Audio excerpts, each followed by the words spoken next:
Terima kasih untuk segenap tim yang sudah support dan membuat bahwa ibadah ini bisa berjalan dengan lancar.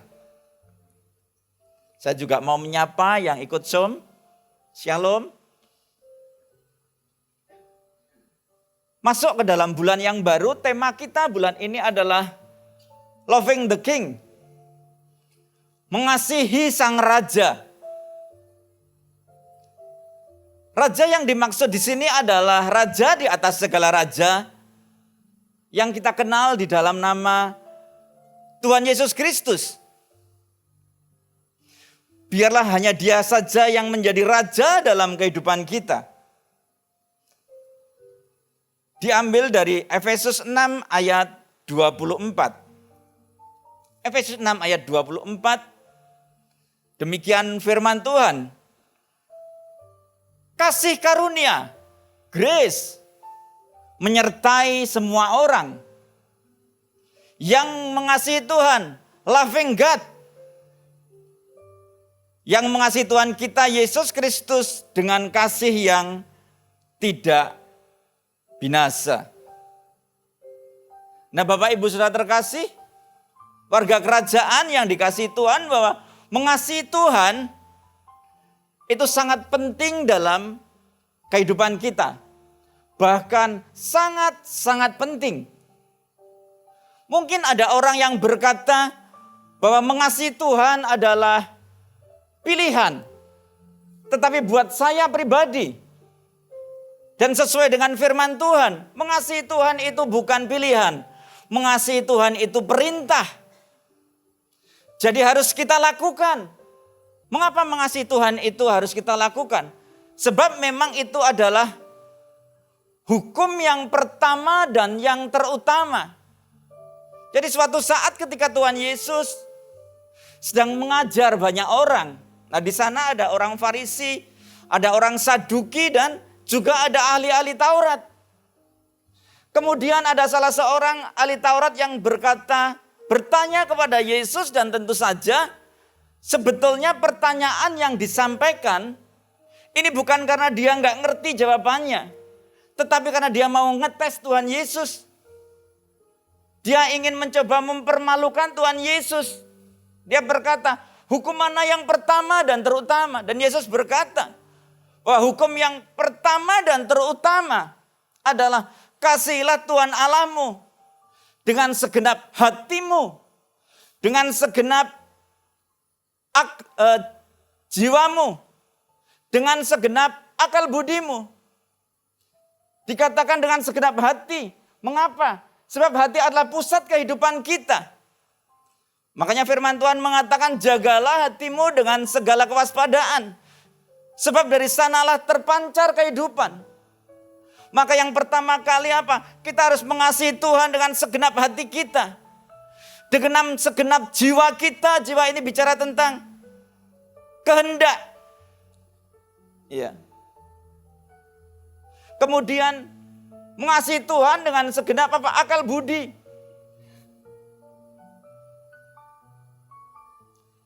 Seluruh aspek dalam kehidupan kita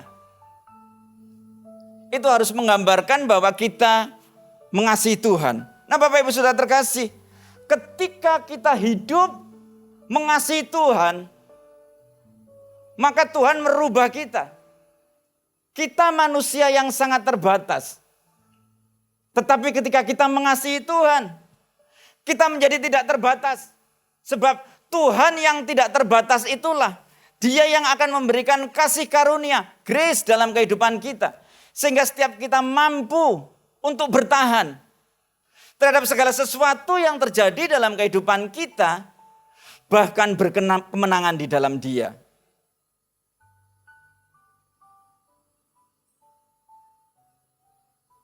Perintah atau hukum ini dibuat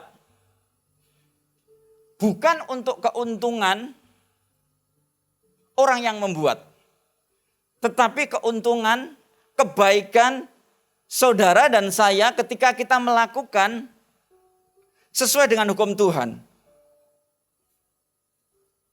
Ilustrasinya begini. Saya yakin kita semua tahu bahwa di perempatan-perempatan pertigaan, terutama yang rame, itu selalu ada traffic light, betul ya? Nah, traffic light ini harus kita apa? Patuhi. Kan ada warnanya apa? Merah, kuning, dan hijau. Tidak ada biru ya. Nanti jadi balonku ada 5, meletus balon hijau. Merah, kuning, dan hijau. Nah, fungsinya ini adalah untuk kebaikan kita. Kalau merah ya berhenti, kalau hijau ya berjalan. Kuning hati-hati. Sehingga tidak terjadi kemacetan. Jadi traffic light itu dibuat supaya tidak terjadi kemacetan dan tidak terjadi kecelakaan. Tetapi ada orang-orang tertentu yang menganggap bahwa peraturan itu dibuat tidak untuk menguntungkan mereka. Mereka nggak sadar. Makanya kadang-kadang mereka motong lampu merah. Dan yang terjadi adalah apa? Kecelakaan. Mereka nggak sadar bahwa memang itu diatur untuk kebaikan mereka. Kebaikan yang melakukan menuruti peraturan yang ada. Hari ini kita akan belajar tentang 3P. Yang berhubungan dengan tentang mengasihi Tuhan. Mengasihi Sang Raja. P yang pertama adalah prioritas. Ya. Mengasihi Tuhan berarti memprioritaskan Tuhan dalam kehidupan kita. Tuhan menjadi yang pertama dan utama dalam kehidupan kita. Ada kerinduan untuk ikut beribadah. Ada kerinduan untuk melayani Dia. Ada kerinduan untuk menyenangkan Dia. Sebab Dia adalah prioritas dalam kehidupan kita. Ada satu pujian yang saya sangat suka sekali. Pujiannya begini. Menyenangkanmu, senangkanmu, hanya itu kerinduanku. Menyenangkanmu, senangkan hatimu, hanya itu kerinduanku. Nah, mengasihi itu berarti ada usaha untuk apa? Menyenangkan yang kita kasihi. Membuat dia senang. Tidak sebaliknya membuat dia berduka. Makanya ketika kita membuat sebuah keluarga, mau menempuh hidup baru, mau menikah, itu kan didasarkan kasih dan komitmen untuk selalu membangun kasih.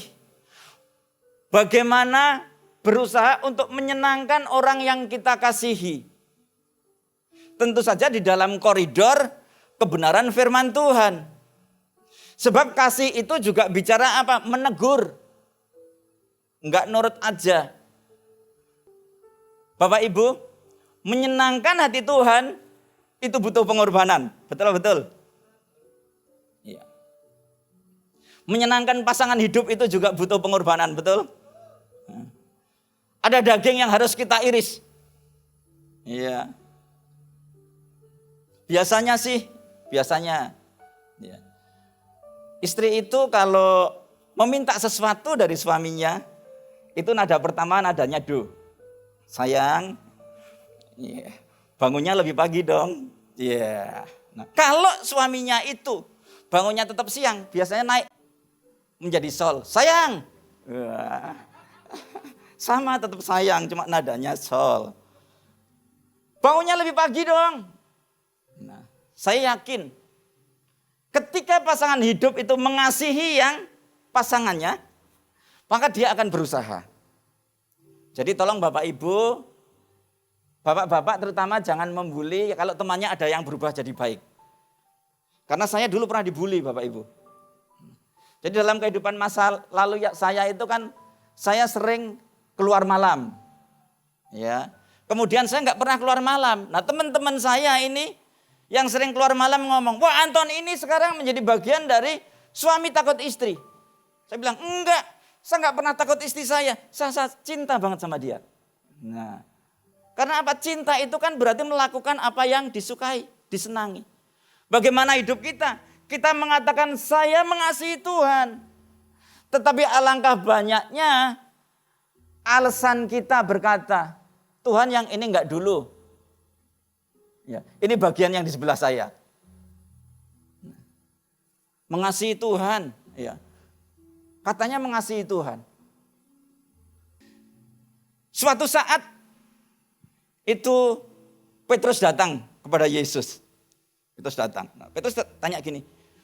Petrus itu dengan yakin sekali karena dia mau bilang, Tuhan ini aku baik Tuhan. Lebih baik dari yang lainnya. Kita semua tahu ya, kalau ada orang berbuat salah itu biasanya gini. Wes ping telu ya.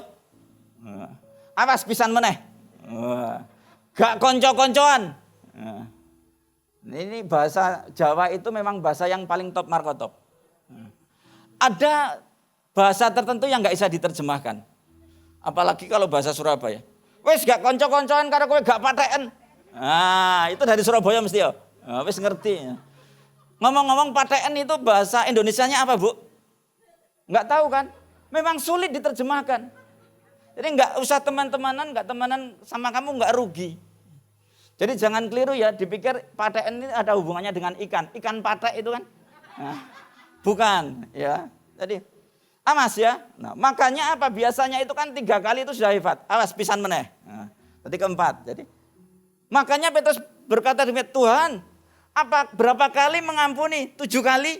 Wah, dia kan merasa sudah gagah. Wah, 7 kali. Rata-rata 3, 4. Wah, 7 kan udah hebat. Ternyata dia kaget. Melongo bahkan. Enggak, bukan 7 kali.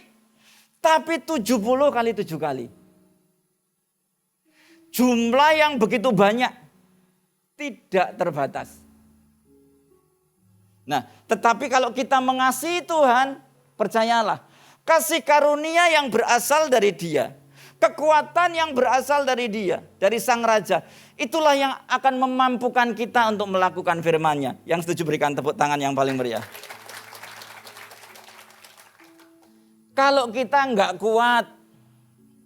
Saya juga enggak kuat. Tapi karena Tuhan yang memampukan saya. Baca bersama saya. Roma 12 ayat 21. Ya, kita nggak boleh kalah terhadap kejahatan. Dikatakan di sini, janganlah kamu kalah terhadap apa? Kejahatan. Tetapi kalahkanlah kejahatan dengan kebaikan. Kuat-kuatan. Gawe salah minta maaf, kita mengampuni. Kan kuat-kuatan. Mosok lama-lama nggak baik juga. Pasti lama-lama akan menjadi baik. Ya. P yang kedua yang ada hubungannya dengan kasih, mengasihi Sang Raja adalah apa? Percaya. Katakan bersama saya percaya. Itu ada di dalam 1 Korintus 13 ayat 7.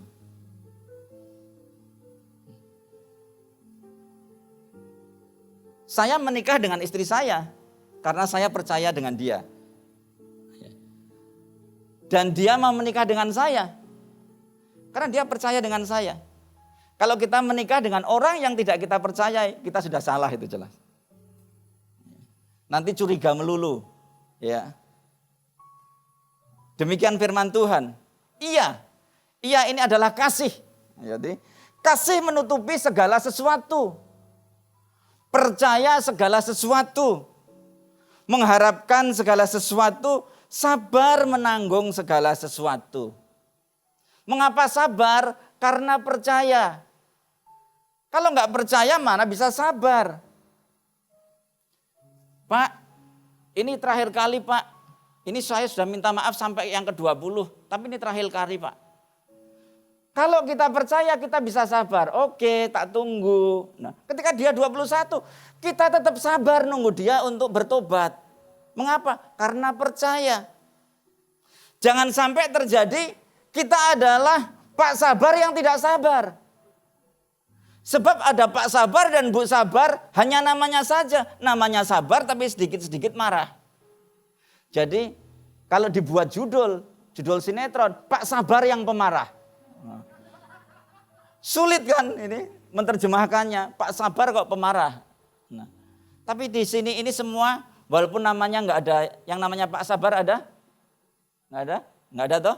Tapi saya yakin kelihatannya semua sabar. Yang setuju berikan tepuk tangan. Dilihat dari cara duduknya begini aja sudah kelihatan kok kalau sabar semua. Nah, bahwa mengasihi Tuhan ini tidak berarti akan membuat kita kebal terhadap yang namanya pergumulan. Kebal terhadap yang namanya ujian. Ya.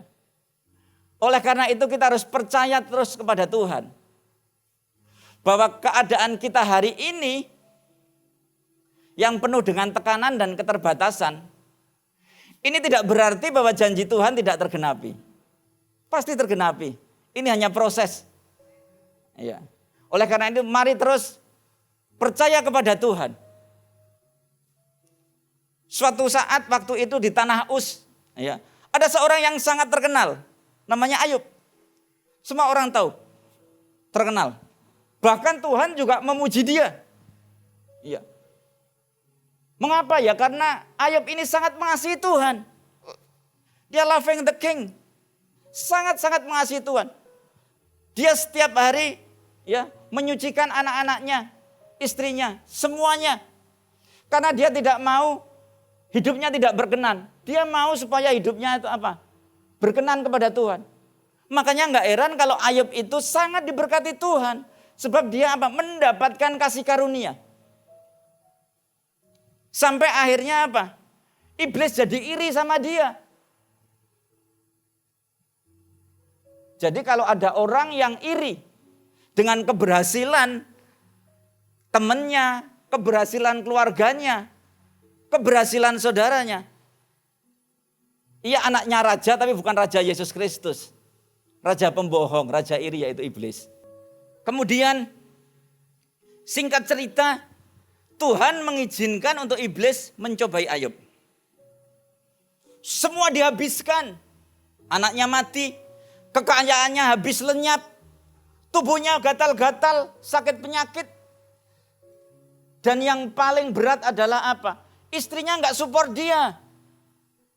Istrinya justru minta dia untuk mengutuki Allahnya. Kutukilah Allahmu dan matilah engkau. Berat saudara. Kalau saya mungkin sudah enggak kuat. Makanya ibu-ibu, bapak-bapak mari support pasangan hidup kita. Jangan malah menambah pusing. Hidup ini sudah susah. Jangan ditambah-tambah dengan kita menyusahkan pasangan hidup kita. Betul ya? Nah, tetapi puji Tuhan. Ayub itu tidak bergeming. Dia tetap mengasihi Tuhan. Dia fokus kepada Tuhan. Prioritasnya Tuhan. Dia percaya kepada Tuhan bahwa ini adalah apa? Bagian yang harus dia lewati. Ayub 23 ayat 10 sampai 14.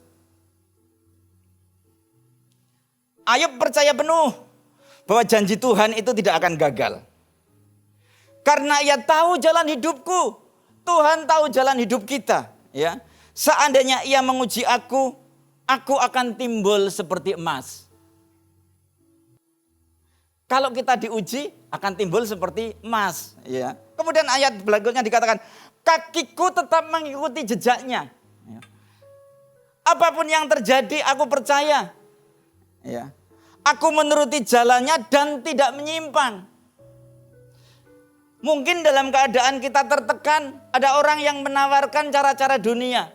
Belajar dari Ayub. Jangan menyimpang. Tetap mengikuti perintah dan jalannya Tuhan. Perintah dari bibirnya tidak kulanggar.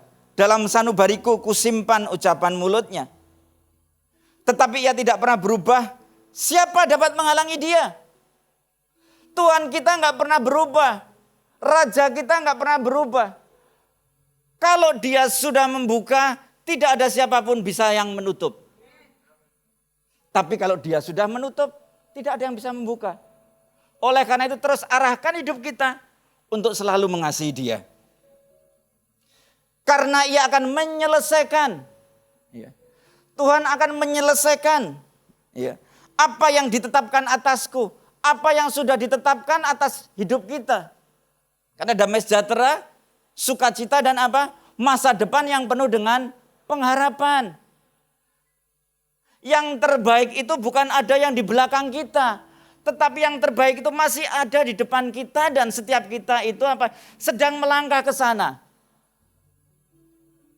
Mungkin dulu perusahaan kita besar, karyawan kita banyak, tabungan kita banyak, deposito kita banyak. Mungkin saat ini semua habis. Tapi mari firman Tuhan menggaransi bahwa yang terbaik itu masih ada di depan. Tuhan mampu mengembalikan bahkan berlipat kali ganda ketika kita percaya kepadanya. Itu yang dilakukan oleh Ayub. Dia terus percaya dan melihat kepada Tuhan. Janjinya dia pegang. Makanya Tuhan mengembalikan 2 kali lipat apa yang terhilang. Dan bahkan Tuhan itu memberikan anak-anak yang terkenal cantiknya. Firman Tuhan mencatat. Yemima, Kesia, dan Kanan Hapuk. Itu adalah wanita-wanita yang sangat cantik.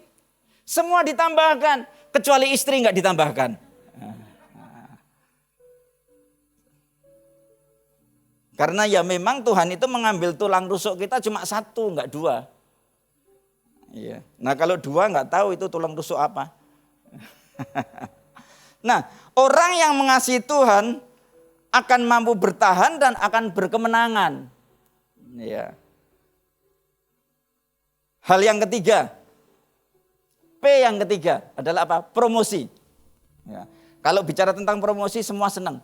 Siapa yang senang promosi? Angkat tangannya. Ya. Jalani prosesnya.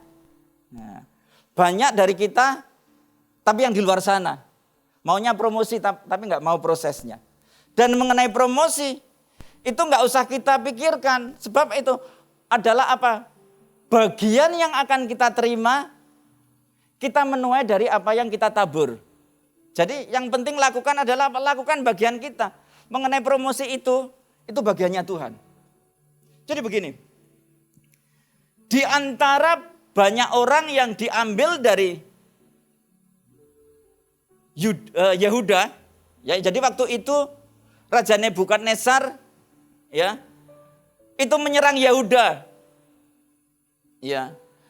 Dan kemudian menahan orang yang pinter-pinter. Di antara orang pinter-pinter itu ada 3 orang yang sangat terkenal, yaitu Sadrak, Mesak, dan Abednego. Nah singkat cerita begini, Raja Nebukadnezar dari Babel ini suatu saat membuat patung tuangan dari emas. Tingginya itu 60 hasta. Lebarnya itu 6 hasta. 60 hasta itu kalau diukur kurang lebih ukurannya sekitar 30 meter. Jadi tinggi sekali. Lebih tinggi dari gedung ini, 30 meter. Jadi gede sekali. Singkat cerita, sudah selesai patung itu dibuat. Kemudian akan meresmikan.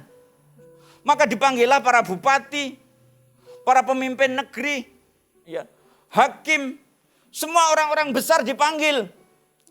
Dikumpulkan di satu tempat. Kemudian bentaranya bilang begini, nanti kalau trompet berbunyi, ya, bunyi-bunyian berbunyi, serban, kecapi, gambus, dan lain sebagainya. Pokoknya banyak alat musik lah, seperti ini lebih banyak lagi. Ya.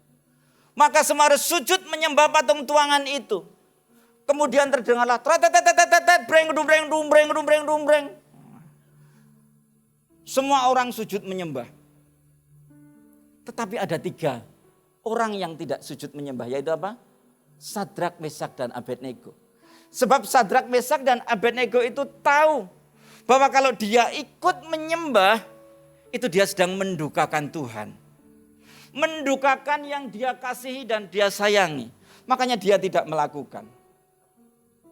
Ketika kita mengasihi pasangan hidup kita, mengasihi orang-orang di sekitar kita, maka saya yakin kita akan melakukan yang menyenangkan, bukan yang mendukakan. Kita nggak perlu melakukan yang dilakukan banyak orang. Sebab dilakukan banyak orang, itu belum tentu benar.